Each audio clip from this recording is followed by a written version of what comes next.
सदन में अचानक से उस समय काफ़ी अफरा तफरी और कहा जाए तो हंगामा शुरू हो गया। लोग स्तब्ध हो गए जब ललन पासवान ने अपनी बात रखी। आप जानते हैं ललन पासवान कौन है? ललन पासवान पिछले 3 दिनों से लगातार चर्चा में हैं और उनकी चर्चा के पीछे खड़े हैं, उनके पीठ के ठीक पीछे सुशील मोदी, डिप्टी सीएम। लेकिन सदन में सुशील मोदी नहीं थे और सुशील मोदी के बदले में एक और डिप्टी सीएम उनके पीछे खड़े थे। आपको बता दें, सदन में उस समय जम करके एक दूसरे पर छींटाकशी और हमले शुरू हो गए जब ललन पासवान ने विधानसभा अध्यक्ष के सामने अपनी सुरक्षा की गुहार लगाई। उन्होंने साफ तौर पे कहा कि मेरी सुरक्षा अब मेरे लिए बहुत ज़्यादा महत्वपूर्ण हो गई है, क्योंकि जब से मुझे फ़ोन पे एक खास व्यक्ति द्वारा कुछ बातें कही गई है और जब मैंने इनकार किया है तब से मैं काफ़ी डरा सहमा हुआ हूँ। वो लोग इतने दबंग हैं, इतने ज़्यादा, उनके बारे में मैंने सुना है कि मुझे डर हो रहा है और मुझे सुरक्षा चाहिए। मैं सदन से गुहार लगाता हूं कि मेरी सुरक्षा का इंतजाम किया जाए। ललन पासवान जी महोदय, पिछले दिनों एक राष्ट्रीय पार्टी के नेता के द्वारा मुझे प्रलोभन और धमकी दिए जाने का घटना उजागर मेरे द्वारा किया गया। मुझे आशंका है मुझे प्रलोभन देने वाले की ओर से मुझे और मेरे परिवार को शारीरिक और मानसिक नुकसान पहुंचाया जा सकता है। महोदय, ऐसा करने वाले लोग काफी ताकतवर हैं। इस विपरीत परिस्थिति में हम अपने आप को असुरक्षित महसूस करते हैं महोदय। अब महोदय, हम चाहते हैं कि मुझे महोदय एवं सदन का संरक्षण प्रदान हो। महोदय, मैं ये महोदय चाहते हैं। महोदय, आज भी जो परसेप्शन बना हुआ है समाज में महोदय, दूसरा समाज में महोदय परसेप्शन बना हुआ है जो दलित है, उसका ईमान नहीं है, उसका कोई ये नहीं है महोदय। ये परसेप्शन ये चल रहा है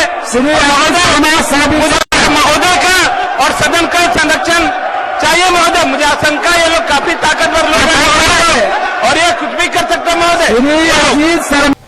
इन सब बातों को लेकर के अभी जवाब विपक्ष देता ही तब तक खड़े हो गए उप मुख्यमंत्री तारकिशोर प्रसाद और उन्होंने जम करके अपनी बातें रखनी शुरू कर दी। इसी बीच में नेता प्रतिपक्ष तेजस्वी यादव खड़े हुए और उन्होंने साफ तौर पे कहा कि इन सब बातों का कोई मतलब नहीं है, झूठ मूठ का ये प्रोपेगेंडा फैलाया जा रहा है और इससे किसी का कोई मतलब और लेना देना नहीं है।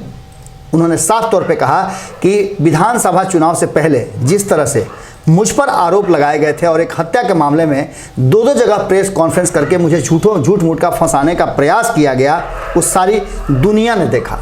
अब ये नाहक सदन का समय बर्बाद करने की कोशिश की जा रही है और इस तरह की प्रक्रिया से विधानसभा अध्यक्ष को बचना चाहिए और साथ ही इस तरह के लोगों से भी को चुप रखना चाहिए, क्योंकि सदन से अगर ऐसी बातें होती हैं तो इन बातों का कहीं ना कहीं गलत अर्थ और मतलब जाएगा, साथ ही सदन का समय भी बर्बाद होता है।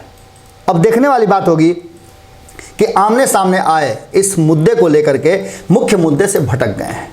उसके बाद लगातार सदन की कार्रवाई चलती रही और कांग्रेस के सीएलपी लीडर अजीत शर्मा सामने आए और उन्होंने कई तरह की बातें की, सरकार पर वादा खिलाफी का भी आरोप लगाया और साथ में कहा कि जो भी बातें हो रही हैं वो मनगढ़ंत हैं और झूठ मूठ का इस तरह की बातों को फैला करके अपने मुख्य मुद्दे से बिहार और बिहार की जनता के साथ साथ सदन को भी भटकाने का प्रयास किया जा रहा है। देखने वाली बात होगी कि आज सदन का अंतिम दिन है, आगे क्या कुछ होता है। सड़क से लेकर सदन तक के संघर्ष की जो बातें पिछले कई सालों से चल रही है, लगातार कहा जा रहा है, उस पर कितना खरा उतरता है विपक्ष, ये बड़ी बात होगी। वहीं आपको बता दें कि सदन की कार्रवाई में तेजस्वी यादव पूरी तरह से पूरे रॉ में नजर आए और विपक्ष पूरी तरह से तेजस्वी यादव के पीछे खड़ा नजर आया। अब देखना होगा कि सत्ता और विपक्ष के बीच में इस संघर्ष का परिणाम क्या निकल करके आता है। जुड़े रहे भारत लाइव के साथ, खबरों का सिलसिला लगातार जारी है। हम आपको हर अपडेट से रूबरू करा रहे हैं। अगर आपने हमारे चैनल को सब्सक्राइब नहीं किया है तो जरूर कर लें। इसके साथ ही हम आपसे निवेदन करेंगे कि यदि आप हमें सहयोग करना चाहते हैं तो हमारे यूपीआई नंबर पर आप जो भी चाहें, 1 रुपये से लेकर के जो भी राशि आप चाहें, आप हमें सहयोग राशि के रूप में दे सकते हैं। आपका ये सहयोग हमारे लिए काफ़ी महत्वपूर्ण है, क्योंकि हमेशा सच की लड़ाई लड़ते हैं और सच की लड़ाई में आप जैसे लोगों का साथ बहुत ज़रूरी है। नमस्कार।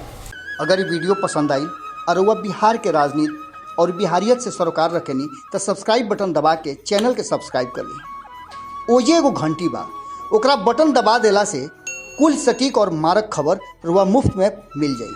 अगर रुआ पत्रकारिता के हमनी के नया प्रयोग में सहयोग कर चाहतानी तो ज्वाइन बटन दबा दी। पेटीएम नंबर नोट कर ली 9386816700। धन्यवाद।